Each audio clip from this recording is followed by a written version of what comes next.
Karena menurut aku lebih baik kamu menjauh aja dari mereka yang toksik. Hai semua, gimana nih kabar kalian? Semoga sehat-sehat ya. Apalagi sekarang musim hujan, badan jadi rentan banget kena penyakit. So, hati-hati ya. Jaga kesehatan, jaga badan, dan jaga hati supaya nggak ada tuh kebencian melekat di hati kita. Sebisa mungkin maafin orang lain, itu juga demi kelegaan hati kalian juga loh. Aku Tiara, makasih banyak buat yang udah klik video ini. Jangan lupa subscribe sekalian ya, hehe. Aku paham, kadang kita udah jaga hati, berusaha maafin orang sana sini, berusaha jadi orang baik, tapi masih aja ada kebencian sama kita diem-diem. Dan yang lebih nyebelin lagi tuh, kita sendiri nggak tahu alasan mereka benci kita apa. Dan mereka sendiri nggak pernah bilang langsung di depan kita. Kan kita nggak tahu ya, uang kita bukan tukang baca pikiran. But tenang aja guys, meskipun kita bukan Bang Romi Rafael yang bisa baca pikiran orang, tahu siapa aja yang benci sama kita, ada cara lain buat tahu tanda-tanda orang yang benci diem-diem sama kita. Tapi aku mau warning dulu nih. Sebelum lanjut video ini, kuatin mental kalian dulu ya. Karena ada pepatah yang bilang lebih baik hidup seperti orang bodoh yang gak tahu apa-apa daripada sakit hati. Jadi kalau nggak siap buat tahu siapa musuh dalam selimut kamu, ya mending skip aja video ini. Video kita yang lain masih ada kok. Tapi kalau kamu udah siap mental, bismillah dulu ya guys.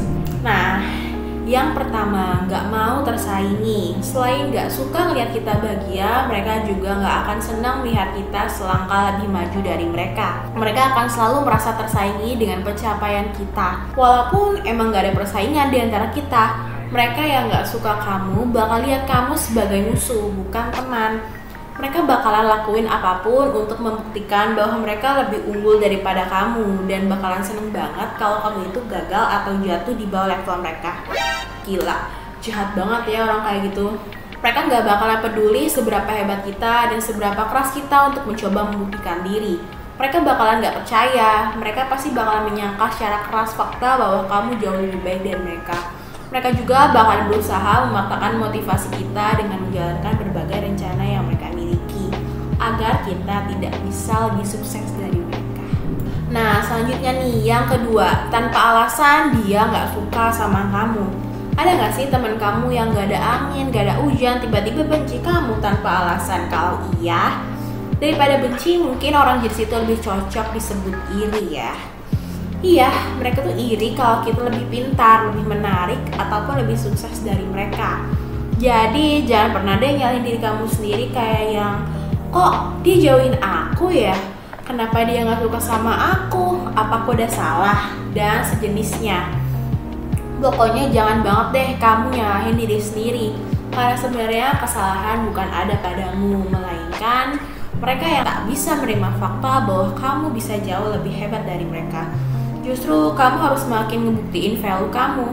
Gak apa-apa kamu dijauhin teman begitu. Yakin aja suatu hari nanti Tuhan pasti sediain teman yang lebih baik buatmu kok, yang selevel dan sepadan pastinya. Nah, selanjutnya nih, yang ketiga, bikin kita kelihatan buruk di depan orang lain. Coba deh perhatiin orang yang kelihatan baik di depan kamu, tapi nyatanya ngomongin keburukan kamu di belakang. Seorang teman yang cemburu sama kamu akan mengatakan hal-hal yang buruk kepada orang lain tentang kamu. Mereka seneng banget jelek-jelekin dan sebarin aib kamu di belakang supaya orang-orang ngejauhin kamu. Bahkan bisa sampai ke tahap ikutan gak suka sama kamu. Kamu harus berhati-hati sama orang yang kayak gitu, karena mereka gak bakalan berhenti sampai kamu benar-benar jatuh. Nah, selanjutnya nih, yang keempat, kepo berkedok simpati. Orang yang gak suka sama kamu dan cemburu sama kehidupan kamu, mereka bakalan berpura-pura bersimpati terhadap kamu, tetapi di belakang kamu sebenarnya mereka cuma pengen tahu masalah kamu. Mereka bakalan mencoba menggali rahasia kamu, bahkan kelemahanmu. Bahkan bisa aja diulik-ulik buat ngebuktiin kalau kamu gak sebaik dirinya. Mereka bakalan pengen tahu banget tentang segala kecelakaan kamu yang bakal dijadiin bahan gosip dia ke orang-orang lain.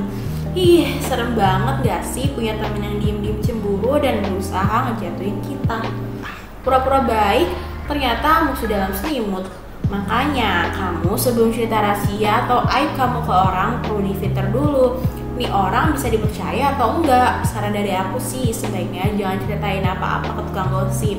Karena kalau dia aja bisa ngegosipin orang lain pas bareng kamu, ya kamu mikir juga lah kalau target bahan gosip selanjutnya bisa aja kamu ya kan? Nah selanjutnya nih yang terakhir, gak suka melihat kita bahagia. Mereka yang menyayangi dan menyukai kita selalu menginginkan yang terbaik dong pastinya.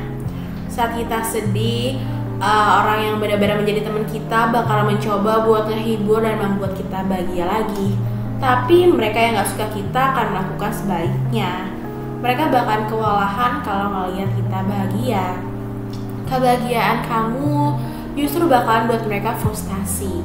Padahal kebahagiaan kamu itu yang ngerasain itu juga gak bakalan ngejatuhin atau merugikan orang lain.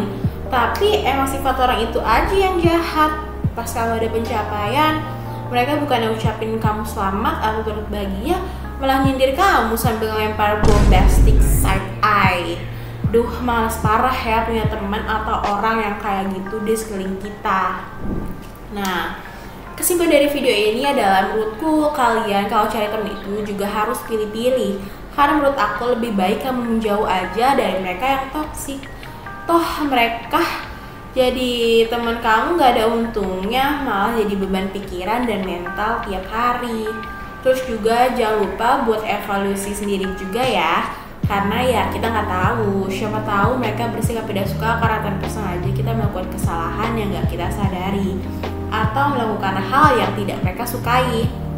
Tapi kalau setelah evaluasi diri kamu ternyata oke-oke aja, ya berarti yang salah mungkin emang merekanya sendiri aja. So guys, jangan lupa untuk jadi manusia yang selalu berempati dan bersimpati kepada orang lain.